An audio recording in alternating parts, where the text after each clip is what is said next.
வணக்கம். இறை தேடி கண்டேன் சேனல்ல நாம பார்க்க போற கோவில் தென்காசி மாவட்டம் பாவூர் சத்திரத்தில் உள்ள வெண்ணிமலை முருகன் கோவில். குன்று இருக்கும் இடம் எல்லாம் குமரன் இருக்கும் இடம் என்பதற்கு ஏற்ப சிறிய மலைக்குன்றில் அமைந்த அழகிய இயற்கை எழில் சூழ்ந்தது இந்த கோவில். 5 நிலை ராஜகோபுரம் கொண்ட இக்கோவில் 1970களில் சிறிய கொட்டகை போன்ற இடத்தில் எழுப்பப்பட்ட இந்த கோவில் அவனருளால் இன்று பிரம்மாண்டமாக உருவாகியுள்ளது.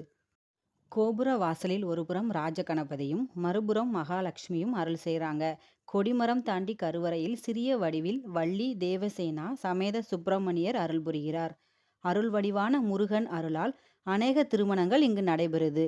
சுற்று பிரகாரத்தில் தென்புறம் கல்யாண தட்சிணாமூர்த்தி திருமண வரம் அளிக்கிறார். கன்னிமூலையில் கணபதி தனி சன்னதியில் காட்சி தராங்க. கோவிலின் பின்புறம் இருந்து பார்க்க பொதிகை மலை அழகை கண்டு ரசிக்கலாம். இங்கு இருந்து பார்க்கும் பொழுது தோரணமலையையும் கண்டு ரசிக்கலாம்.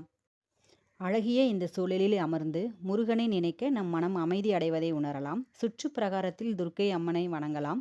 ராகு காலத்தில் துர்க்கையை வழிபட நம் துன்பங்கள் விலகும். நவக்கிரக சன்னதி மற்றும் கால பைரவர் சன்னதியும் உள்ளது. கால பைரவரை வழிபட எப்பேற்பட்ட சனி தோஷமும் விலகி நன்மைகள் கிடைக்கும்.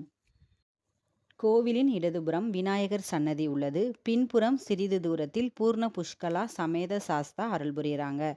மாசி மாதம் 10 நாள் திருவிழா இங்கு ரொம்ப விசேஷமாக நடைபெறுது.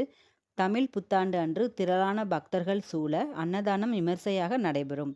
திருக்கோவில் காலை 8 மணி முதல் 11 மணி வரையிலும் மாலை 5 மணி முதல் 8 மணி வரையிலும் திறந்திருக்கும். கிருத்திகை பௌர்ணமி தினங்களில் ரொம்ப விசேஷம். பக்தர்களுக்கு கேட்டதை வாரி வழங்கும் வெண்ணிமலை முருகனை வணங்கி அருள் பெறுவோம். ஓம் சரவணபவா. இந்த வீடியோ உங்களுக்கு பிடிச்சிருந்துச்சுன்னா லைக் பண்ணுங்கள், ஷேர் பண்ணுங்கள், சப்ஸ்கிரைப் பண்ணுங்கள்.